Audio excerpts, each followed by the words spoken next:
Hi, this is Dennis here with RT Scheduler, and I want to take a few moments and talk about what to do when you first log into RT Scheduler. Now, we are assuming that you're an instructor or a scheduler of some sort and that you've been given access to this, so you should already know how to log in. If you're having trouble with that or you're confused about how to do that, simply call our office at 1-800-975-6129, and we'll ask you some questions just to verify who you are, and then we'll provide you with your login information. But ideally, during the process, you should have gotten an email that you were able to click into and that you have login information, or we've provided that directly with you. So what happens when you run into RT Scheduler? I want to first point out that what you're looking at is your dashboard, and it may seem a little confusing because right off the bat, you have a clock in, clock out features, and then of course you have a clock here. This is because as an instructor, we recognize that sometimes you're putting in specific clinical hours, and some people want to keep track of that. You don't necessarily have to use this, but this is also in portion partly what a student sees when they log into their dashboard, and they are spending time clocking in, clocking out, keeping track of their time as well. And so that's what this is for.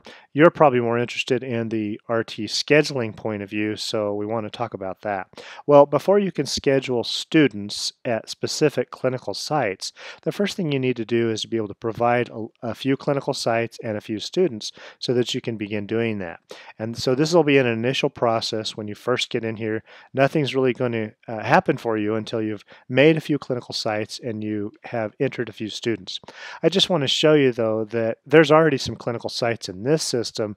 So if I were a student or an instructor coming in and I was doing some clinical times, what I would do is, you see, I've already set up 3 clinical sites. So I pick one of those and then of course I can clock into that specific site. But let me show you where you can go and what you can do to set up the clinical sites and to add a few students. All right, so if we go into the menu system here, the first thing you'll see is you can do a variety of things, but right here, Manage Clinical Sites is where you would go to add a clinical site. Now, when I click on that, you'll see that what we have is that we already have some clinical sites.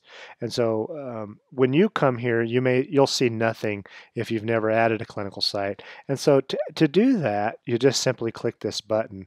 And then, of course, you'll have to provide some information about the site place, the name, the contact name, phone number. I'll go ahead and do that in another video, but it's pretty self-evident, so you can look at that. One thing I want to say is that as you look at address here, that may be you may be tempted not to provide that, and you certainly don't have to provide everything about the address. Notice here on the star, there's a star here saying that's really not optional. The good part about that is that when a student logs into their dashboard, it's going to report to them what their next clinical site is, and if it knows all of the address very specifically, if it's a legitimate address, it'll actually show a map. If they're on a mobile device driving and they pull that up, of course, they can just touch the map and easily sometimes begin their navigation system with their mobile device, depending on their device, of course. And then there's some other neat things like some special instructions field that we'll talk about in another video as we go into detail, but you'll simply provide all this information, hit add location, and then when you do, a new box will appear that shows that new clinical site. So that's how you add clinical sites, and you have to do that before you begin scheduling so you have a place for the person to go. I'll also say that you can add your school as a clinical site, or if you have labs that you're performing, some people count that as clinical time, some people don't, but you could just add your school lab as a clinical site and you could schedule people that way as well. You can use the system for all kinds of things.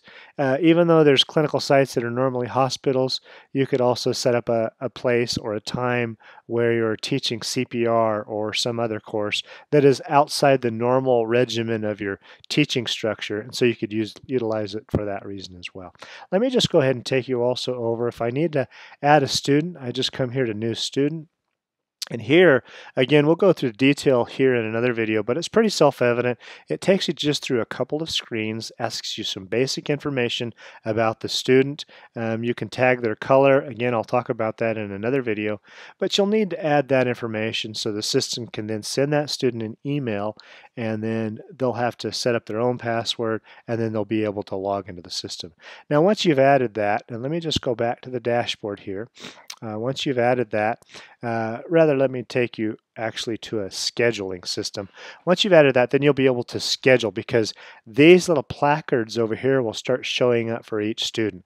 Now I have quite a few students here, and I can go down and I can look at those. Now, when I come over here and I grab a student, if I hover over them, I see this one is called Sally Thompson, and so I can take Sally Thompson and I can drag her to the schedule here, and of course it's going to ask me some more information. We'll do more of this in another video, but Sally Thompson, of course, it wants to know what location, and I'll just pick St. Catherine, and then I can add a shift there. But that's how scheduling works. But it only works because you've added students. Now let's take a look at locations. You can also drop a student on a location in order to schedule them. I'm dropping this person on this day, and so it knows what day I'm talking about. I just have to, again, pick a hospital, and I can add that shift, and there they are. Okay, so I'll go into detail on some of this later on, specifically how to go through this process. But you do need to do those two things before you can begin scheduling. You must add some students and, of course, add a few clinical sites.